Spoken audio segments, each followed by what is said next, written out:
Okay, so this is the OG art teacher working on a sweet puppy named Stella, and I want to show each layer of how I work the portrait. So this was the outline, the kind of get ready to go, and now I'm going to do the shading. So for shading, I love using Ticonderoga pencils because they are smooth, they have excellent erasers. As you can see, I have used this one up. So I have a white eraser that is obviously quite utilized. I also have this is a pencil eraser. It has an eraser on the inside and you sharpen it. And then this is a plastic body holding an eraser on the inside. The important thing is going to be my blending stick. This will allow me to do shading without having to be super smooth on the first layer. This also allows me to erase out highlights really easily because it leaves a sort of soft layer of graphite on the paper. If you don't have this, you can wrap up a bunch of paper and try to make a cone at the end, or you can use construction paper. You can also use your finger, but that leaves oils on the paper and might make it harder to erase. So, for this part, I'm going to edit the photo and add a lot of exposure and brilliance along with highlights and shadows with a little bit of contrast and some brightness to get the most basic of where I need to shade. It's really hard to see. I'm sorry. I can't figure out quite how to show you. But anyway, so with this, it allows me to put the majority of the dark in the clearly darker areas. So I'm going to start with the chest, and I think I've already broken my pencil, so I'm going to switch to another pencil. And I'm going to leave room for the white chin. She has such fun, coarse hair. And for this layer, it's pretty much just a lot of scribbling. Because dogs have a lot of hair on them, and really, the best way to express that is with messy, lovely lines. I am leaving, there are some spots that I outlined. You can't really see it on the chest very well. But there's a spot here. Let's see if I can, yeah, you can see it now. This is going to be left white because she has a lot of white on her chest, and now that I've changed the picture around, I can see some more white areas. And so I'm going to draw sort of an abstract organic shape to leave white. Otherwise, I'm going to pretty much just go in here, scribble in next to it, and go up to the edges. And really, with the scribbling, it's going to add so much texture. So that's a good first place to start. Her lips look like it looks almost like an eye to me. So I'm gonna go in and make it more that shape. But if I put the edges down too much, she's gonna look sad, and I don't want her to look sad because she's a happy dog. So I'm gonna kind of add a little up curve to her serious expression. And then in the middle of the lip, for sure, is the darkest.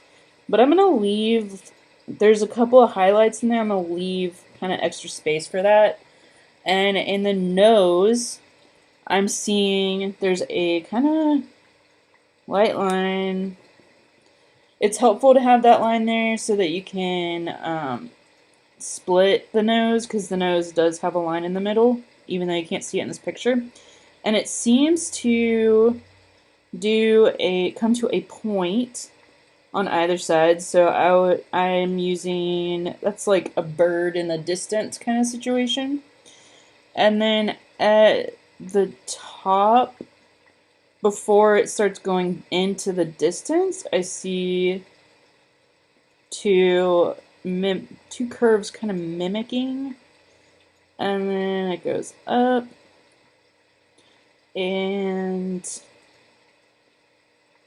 actually is working pretty well. So I'm leaving all the space for the highlights, and it's symmetrical, which means that it's the same on both sides. So if you can manage to get a similar look on each side. And then this is going to be the blackest of black, because in this photo where everything is lightened up, it's still super, super dark. So I'm just going to go ahead and color that kind of hard so that I can get that darkness in. That's sort of a defining feature of how to get the depth into the image. And then I see this little like extra spot up here that has like a little bit of white, and then it goes up and kind of down and to the side. So I'm gonna do that. Then there's space here, and that's sort of where the hair starts to curve out to the sides. So I try to color in the direction that I see the hair going so that it makes it slightly more realistic looking. That's called contour shading or contour coloring, because you're coloring the way that the hair would be moving, or would just be sitting on the dog. Because dogs have hair that go in all kinds of directions. And it looks like hair covers her eyes, so I'm going to go ahead and work on her eyes for a second and make sure they're in the right spot.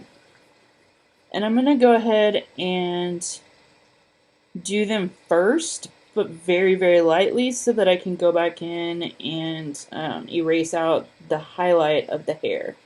So around her eye she has fur, and so around the top I'm giving her a little bit of depth and darkness. Same with this one. And I can't really see the eyes very well, but I imagine she's looking up at Jody, my friend. So I'm gonna just kind of do like a little like dark pupil, which is a circle, and the pupils should be kind of, the iris and the pupils should be looking in the same direction, otherwise the dog will look a bit odd, which is also fine. Oddness is an excellent characteristic.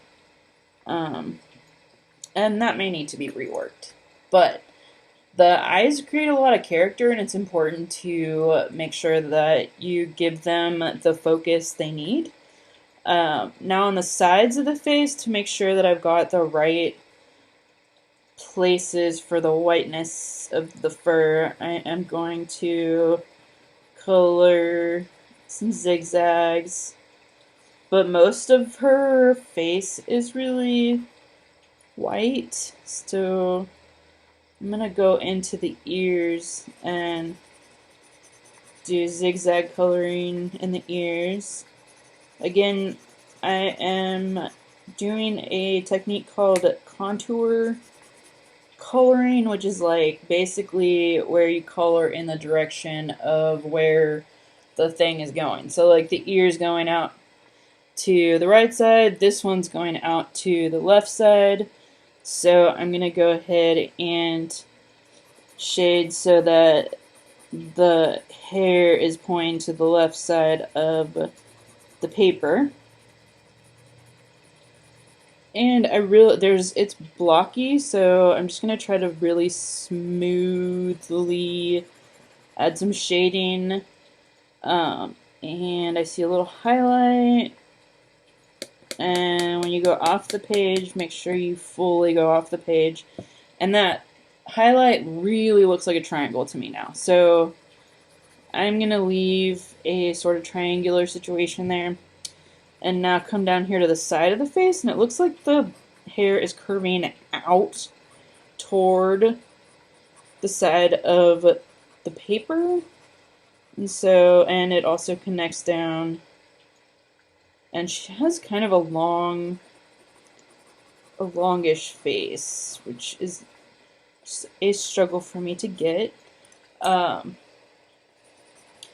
So now what I'm going to do, I have this all laid out, and it's not looking all that great for me, but now I'm going to use the blending stick. And the blending stick is going to go everywhere, all over everything. And there will be some erasing. So after the blending stick, I'm going to stop the video and go to the next step in the next video. So with the blending stick, you kind of just scribble everywhere because you can go back in and erase. The next video will be showing how to erase. And erasing is a pretty important part for highlights. So you want to have a good eraser. My suggestions are,